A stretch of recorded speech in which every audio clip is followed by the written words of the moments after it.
Jadi si Rian ini ngerendahin si Ria Ricis dengan bilang kakaknya ustazah tapi ilmunya nggak turun ke kamu gitu. Bahkan dibilang istri durhaka dan sebagainya.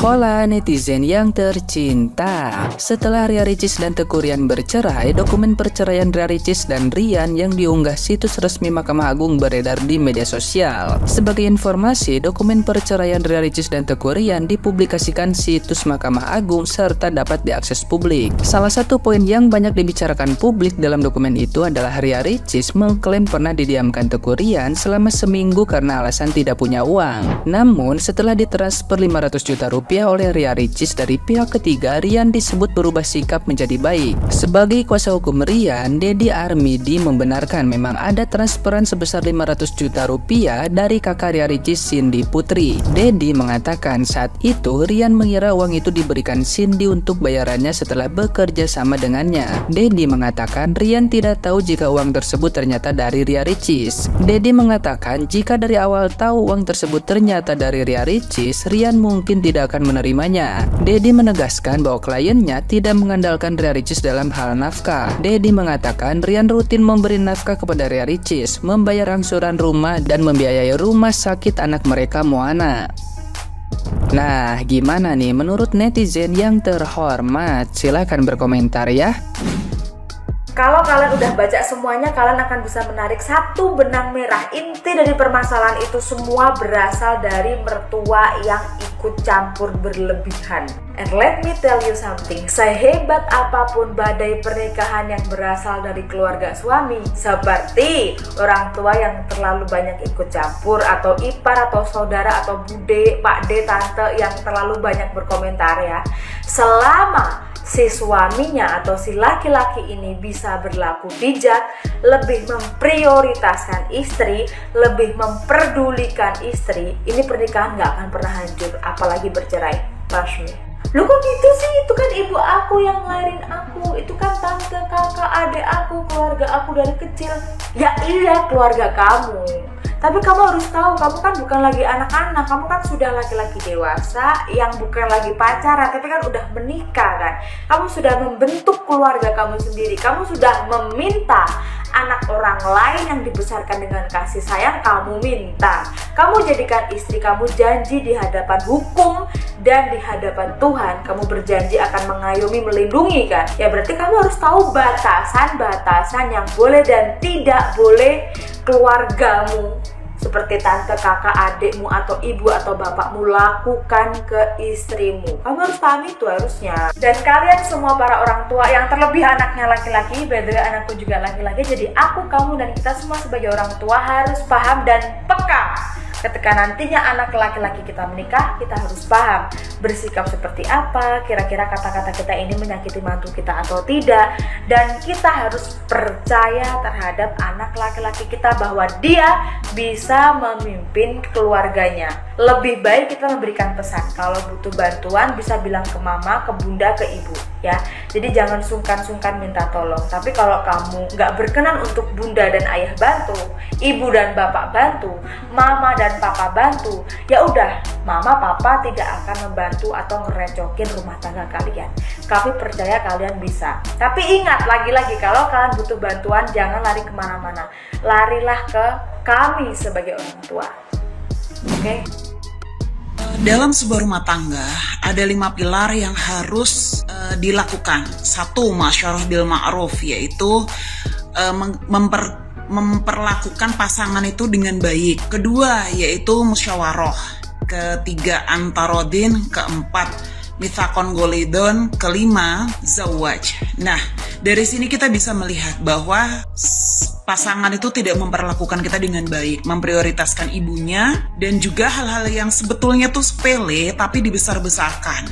Misalkan terkait hidangan minuman es yang harusnya hangat kan bisa didobel. Oh, saya nggak tahu kalau airnya minuman hangat gitu, ya udah kita bikin double misalnya, seperti itu. Jadi hal-hal yang sebetulnya tuh sepele tetapi akhirnya memicu keretakan rumah tangga dan perselisihan. Ada yang lagi trending rame banget dibahas soal terungkapnya alasan Ria Ricis ngotot untuk menceraikan si Rian. Gue nggak tahu tuh kenapa bisa bocor sedetail itu alasan-alasannya. Dan buat netizen sumbu pendek yang dikit-dikit ngehujat Ria Ricis ya, kan gampang banget tuh netizen kalau ngejudge ya, padahal kan nggak tahu duduk perkaranya seperti apa di belakang layar, mereka kayak gimana kan nggak tahu. Lo lihat tuh, lo baca alasan-alasannya jelentrek, detail. Gue sih udah baca semua ya. Mungkin intinya permasalahan mereka tuh diawali dengan adanya crash Ria Ricis sama mertua alias si ibunya si Rian ini. Tapi dampaknya menurut gue jadi kejauhan gitu. Bahkan nggak kasih nafkah batin, nggak mau berhubungan lagi. Yang paling parah dia itu menghina fisik si Ria Ricis, anjir. So ganteng loh. Udah istri kalau udah dihina fisiknya, apalagi sampai insecure, apalagi itu di situ detail tuh ditulisin sampai kepikiran mau implan segala macem. Itu kan berarti udah insecure parah ya. Itu udah masuk ke batin sini, ke hati. Udah sakitnya, udah sakit nggak tahu lagi sakitnya sakit hati yang kayak gimana. Udah jahat banget mulut Rian di situ.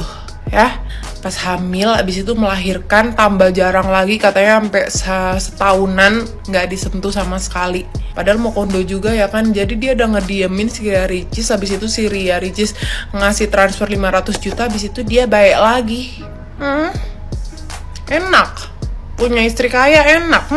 Jadi si Ria Ricis itu udahnya hamil, melahirkan susah, menyusui susah, nggak dapet support dari suaminya, sampai dibantu sama mantan karyawannya Ria Ricis, karena bener-bener Ria Ricis tuh kayak nggak ada tempat untuk bercerita gitu. Udah gitu berdasarkan tulisan di situ ya, si Rian ini setiap cekcok dia bawa-bawa, gue tahu kamu benci sama ibuku. Jadi kayak udah dijudge duluan gitu loh kan. Sakit hati ya sebagai istri gitu ya, padahal kita juga nggak, pasti kita pengennya nggak kayak gitu sama ibu mertua ya nggak sih. Bersyukur orang-orang yang ibu mertuanya baik ya, bersyukur. Terus ditambahin kalimat dia yang telah melahirkan saya ke dunia. Ya tahu sih, tahu, gue udah pernah bahas juga ya, kalau misalkan ada perselisihan antara ibu mertua sama mantu, yang jadi penengah harusnya suaminya. Ngerti? Bukan berarti lo ngebelain ibu lo mati-matian terus lo merendahkan, menjatuhkan si istri gitu loh. Lo justru harusnya jadi penengah yang baik, komunikasikan antara mertua sama mantu, bukan malah memperkeruh. Mirisnya lagi si Ria Ricis sampai membelikan dia suplemen untuk bergairah lagi, tapi malah dipakai untuk main bola, nonton bola. Hah? Kenapa lo nggak bergairah sama istri lo sendiri? Nggak bergairah sama istri apa nggak bergairah sama cewek? Gue tanya. Astagfirullahaladzim. Ada lagi, jadi si Rian ini ngerendahin si Ria Ricis dengan bilang kakaknya ustazah tapi ilmunya nggak turun ke kamu gitu. Bahkan dibilang istri durhaka dan sebagainya. Terus katanya Rian juga nggak cocok sama pola asuhnya Ria Ricis ke anaknya gitu. Ya mungkin Ria Ricis sudah terlalu lama mengempat, sakit hati ya sudah gitu. Urusan mereka masing-masing gitu. Gue cuma mau menekankan bahwa nih lo netizen yang lo hujat ya, Ria Ricis kan dihujat banget tuh. Katanya perceraiannya cuma konten doang, bahkan ada yang ngomong kayak gitu loh di Twitter ya kan. Jahat banget, kalian tuh nggak tahu apa yang udah dilaluin ya kan, nggak semuanya diliatin di layar kan. Sebagai warga negara yang nggak tahu apa-apa ya, gue cuma pengennya baik-baik aja lah semuanya ya kan. Semoga rencana Allah lebih indah, tetap bersama untuk mengasuh anak gitu ya.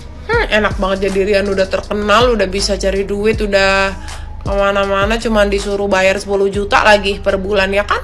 Astagfirullahaladzim, kenapa jadi Ria Ricis dan Teguh Rian resmi berpisah.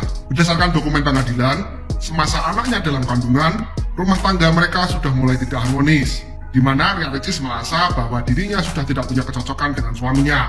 Ditambah lagi adanya konflik dengan mertuanya. Saya jadi tertarik membahas mengenai faktor-faktor penyebab perceraian. Menurut data BPS, faktor penyebab perceraian antara lain perselisihan dan pertengkaran. Ini faktor utama. Lalu ada faktor ekonomi, faktor meninggalkan salah satu pihak, bisa juga ini selingkuh, ada juga faktor KDRT, ada juga faktor mabuk.